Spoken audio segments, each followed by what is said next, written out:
Objectif flou égale vie floue. Si tu as l'impression de ne pas avancer, ce n'est pas un manque de discipline. Ce n'est pas parce que tu es mauvais avec l'argent. C'est juste un manque de clarté. Un objectif clair peut absolument tout changer. La plupart des gens veulent gagner plus, dépenser moins ou économiser. Mais ça, ce ne sont pas de vrais objectifs. Une intention vague crée un résultat vague. Un objectif clair, c'est comme un GPS mental. Il te donne une direction, t'aide à prendre des décisions et à définir tes priorités. Mais avant de savoir quoi faire, il faut comprendre ce qui te bloque vraiment aujourd'hui. Et tu vas voir, c'est rarement ce que tu crois. Le problème avec les objectifs flous, c'est qu'ils donnent des résultats flous. Je veux économiser, je veux gagner plus. Rien n'est mesuré, rien n'est daté, rien n'est suivi. Le résultat, tu stagnes, tu doutes, tu stresses. Un objectif clair modifie ton comportement automatiquement. Ton cerveau déteste le flou, il adore la clarté. Avec un but précis, tu dépenses moins, tu priorises mieux, tu fais de meilleurs choix. Ce n'est pas de la motivation, c'est de la direction. Prenons un exemple pour l'épargne. Dire je veux économiser, c'est mauvais. Un bon objectif serait de mettre 200 euros par mois de côté pendant 6 mois pour atteindre 1200 euros. Si on découpe ça, ça fait 50 euros par semaine. Là, ça devient faisable. Tu vois ton compte changer et ça te motive naturellement. Et ce qui est intéressant, c'est que dès que tu rends ton objectif concret, tu prends conscience de ce que tu peux réellement mettre de côté chaque semaine. Et souvent, c'est plus que tu ne le pensais. Et toi, tu économises combien en ce moment par mois? Dis-moi comment est-ce que tu t'en sors dans les commentaires. J'ai vraiment hâte de lire ça. Maintenant, un exemple pour les revenus. Je veux gagner plus. C'est beaucoup trop flou. Un bon objectif serait gagner 300 euros de plus par mois en 90 jours grâce à un service simple. Pour 300 euros par mois, ça peut être 3 clients à 100 euros, 6 à 50 euros ou même 10 à 30 euros. 90 jours, c'est un délai atteignable, ça t'oblige à te poser les bonnes questions et ça te fait avancer. Pour les dépenses, je dois faire attention, ne marche jamais. Un bon objectif serait consacrer un budget de 120 euros par mois à mes dépenses plaisir. Ça équivaut à 30 euros par semaine. Là, tu pilotes tes dépenses au lieu de les subir. Et pour les dettes, un mauvais objectif, c'est faut que je rembourse mon découvert. Un bon objectif serait je réduis mon découvert de 50 euros par mois pendant 4 mois. Tu vois la fin du tunnel. Tu reprends la main sur la situation. Un dernier exemple pour une envie personnelle. Disons que tu veux un nouveau téléphone. L'objectif, mettre 300 euros de côté en 2 mois pour changer mon téléphone, est concret et motivant.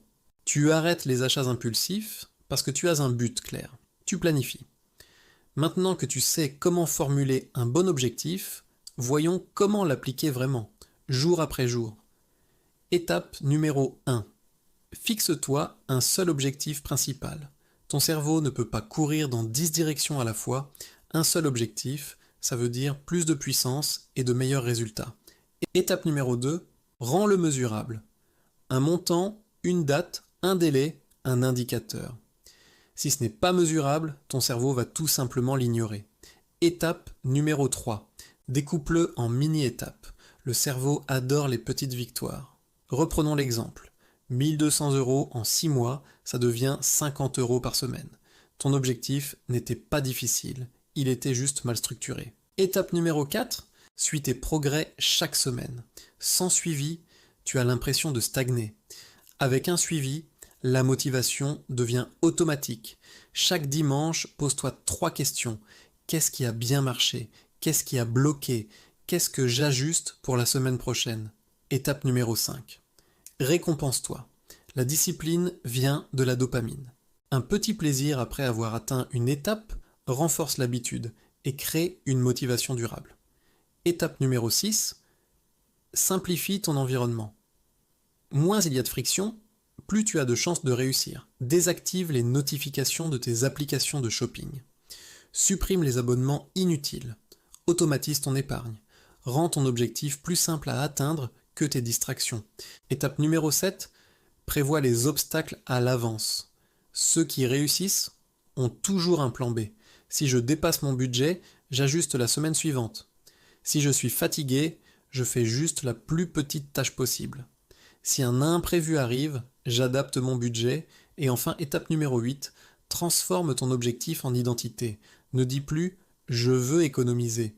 Dis plutôt « je suis en train de devenir quelqu'un qui gère bien son argent ». L'identité guide tes actions et tes actions créent tes résultats. D'un point de vue psychologique, la réussite dépend beaucoup moins de la motivation que de la clarté. Un objectif clair réduit l'anxiété. Il donne du sens à tes efforts et il te montre ta progression. Ce n'est pas l'objectif en lui-même qui te transforme, c'est la clarté qu'il apporte à ta vie. Est-ce que tu as déjà eu un objectif qui a complètement changé ta vie? Raconte-le en commentaire.